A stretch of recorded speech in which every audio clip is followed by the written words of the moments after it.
आशा दीदी।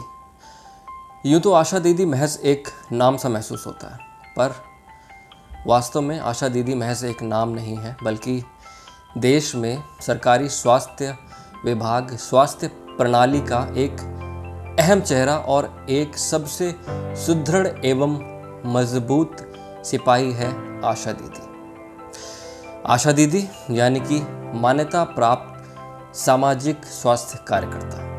इनको पदों का आवंटन साल 2005 में किया गया था और इनकी जो मुख्य सेवाएं होती हैं वो होती हैं देश में स्वास्थ्य के संबंध में सर्वे कराना, गर्भवती महिलाओं को अस्पताल ले जाना, उनके नवजात शिशुओं को स्वास्थ्य से संबंधित सेवाएं मुहैया कराना और घायलों को अस्पताल पहुंचाना इत्यादि इनके अहम काम बहुत सारे। लगभग 24 घंटे काम करती हैं आशा दीदी। आशा दीदी में काम करने वाली जितनी भी महिलाएं हैं इस संगठन से जुड़ी हुई, वो बहुत ही मेहनत से और सेवा के भाव से निरंतर कई सालों से इसी तरह से काम करती आ रही हैं।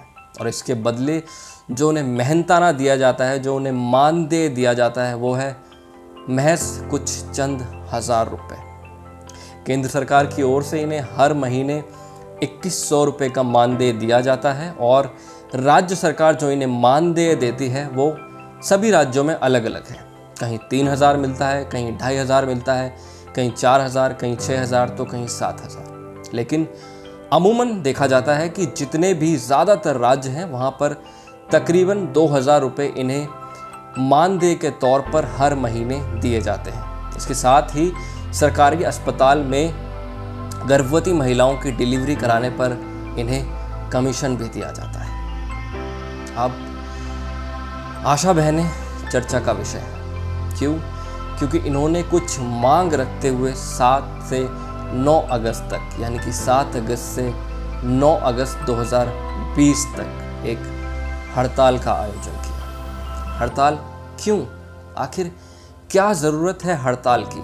तो आपको बता दें कि आशा दीदी, आशा संगठन में काम करने वाली जितनी भी बहनें हैं, इस कोरोना काल में, इस महामारी के काल में अगर स्वास्थ्य सेवाएं बड़े बड़े मेट्रो शहरों से लेकर छोटे छोटे कस्बों की गलियों तक पहुंच पाई हैं, तो उसके पीछे जो काम किया है, जो सबसे महत्वपूर्ण कड़ी है, वो है आशा बहनें। तो आशा बहनों ने 24 घंटे काम किया इस कोरोना की महामारी वाले काल में भी और लोगों को बहुत अच्छे से स्वास्थ्य सेवाएं प्रदान कराई। लेकिन उसके बदले में इनका मानना है इन्हें जो मेहनताना मिलता है वो उतना नहीं है कि इनका घर सुचारू रूप से चलाया जा सके। इनके अपने भी बच्चे हैं, अपना भी परिवार है, परिवार भी पालना होता है, बच्चों को भी बड़ा करना है। उसके लिए कहीं ना कहीं जो जीविका है उसकी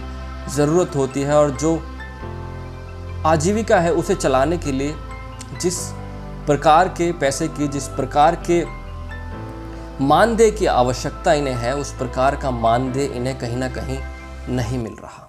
और इन्हीं सब चीज़ों को लेकर इनकी मांग थी और इन्होंने हड़ताल करी। ज़्यादातर आशा बहनें ये बताती हैं कि हम सभी प्रकार के काम करते हैं, जैसे महिलाओं को अस्पताल ले जाना, उनके बच्चों को स्वास्थ्य सेवाएं प्रदान कराना, घायलों की देखरेख करना, उन्हें अस्पताल पहुंचाना, बहुत सारे काम। सर्वे भी किए जाते हैं इन्हीं बहनों के द्वारा, पर यूँ तो इन्हें बहुत अहम कहा जाता है, लेकिन इन्हें उस काम के हिसाब से मानदेय नहीं दिया जाता। ये इनकी अहम समस्या है।